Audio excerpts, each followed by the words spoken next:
তুমি কি জানো এমন একটা জ্ঞান আছে যা মানুষকে ভালোও করতে পারে আবার মুহূর্তেই ধ্বংসও করতে পারে।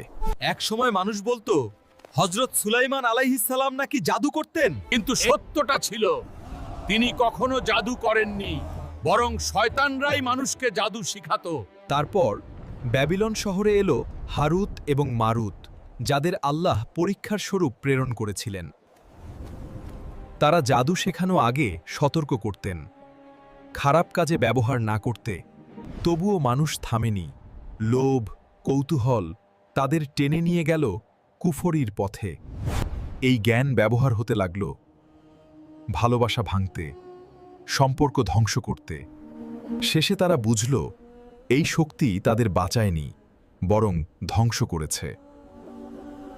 এই গল্প আমাদের শেখায় যখন মানুষ সতর্কতা উপেক্ষা করে, ক্ষমতার লোভে অন্ধ হয়, তখন সে নিজেরই ক্ষতি করে। সব জ্ঞান ভালো না, আর সব ক্ষমতা ব্যবহার করার জন্য না। এমন আরও গল্প জানতে ফলো করুন